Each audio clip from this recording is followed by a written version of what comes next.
ಸಿಗ್ನಲಲ್ಲಿ ಸ್ವಲ್ಪ ಗಾಡಿ stable vehicle stop ಮಾಡೋದು, ಇಂಜಿನ್ ಆಫ್ ಆಗುತ್ತೆ. ಆಮೇಲೆ ನಾವು ಲೈಟರ್ ಎಕ್ಸ್ಲೇಟರ್ ಟ್ಯಾಪ್ ಮಾಡಿದ ತಕ್ಷಣ ಇಂಜಿನ್ ಆಟೋಮೆಟಿಕ್ ಆನ್ ಆಗುತ್ತೆ. ಅದನ್ನು ಸ್ಮಾರ್ಟ್ ಹೈಬ್ರಿಡ್ ಅವ್ರಿಗೆ ಹೈಬ್ರಿಡ್ ಹೆಂಗೆ ಅಂತ ಹೇಳ್ತೀರಾ? ಹೈಬ್ರಿಡ್ ಹೆಂಗೆ ಅಂತಂದರೆ 80 ಒಳಕ್ಕಿದ್ರೆ ಬ್ಯಾಟ್ರಿ ರನ್ ಆಗ್ತಾ ಇರ್ತದೆ. ಅದು ಹೈಬ್ರಿಡ್ ಅದಲ್ಲ ಕಾನ್ಸೆಪ್ಟು. ಅದೇ ಐರೈಡ್ರು ಅವೆಲ್ಲ ಅದೇ ಅಂತ ಕಾನ್ಸೆಪ್ಟ್. ಐರೈಡ್ 80 ಒಳಗಿದ್ರೆ ಬ್ಯಾಟ್ರಿ ರನ್ ಆಗ್ತದೆ. 80 ಮೇಲೆ ಹಚ್ಕೊಂಡ್ರೆ ಪೆಟ್ರೋಲ್. ಸುಜುಕಿ ಒಂದು ಎರ್ಟಿಗಾ, ಸಿಯಾಸಲ್ಲೆಲ್ಲ ಸ್ಮಾರ್ಟ್ ಹೈಬ್ರಿಡ್ ಅಂತ ಬರುತ್ತೆ. ಅದು ಟೆಕ್ನಾಲಜಿ ಅಷ್ಟೇ. ಸ್ವಲ್ಪ ಹಿಂಗೆ ನಿಲ್ಸಿದ್ರೆ ಇಂಜಿನ್ ಆಫ್ ಆಗುತ್ತೆ. ಓಕೆ, ಫ್ಯೂಯಲ್ ಚಾರ್ಜ್ ಕಡಿಮೆ ಆಗುತ್ತೆ. ಅದನ್ನು ಸ್ಮಾರ್ಟ್ ಹೈಬ್ರಿಡ್ ಅಂತ ಬೈಕಿಂಗ್ ಅಂದರೆ ಇಂಜಿನ್ ಮೇಲೆ ಪ್ರೆಷರ್ ಬಿಡಲ್ಲ, ಅವಾಗ ಫ್ಲೋ ಮಾಡ್ತದೆ.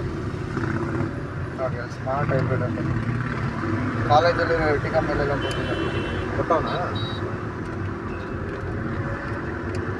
ಅದು ಅವ್ರ ಪ್ರಕಾರ ಹಂಗೆ ಅದು ಕರೆಕ್ಟ್.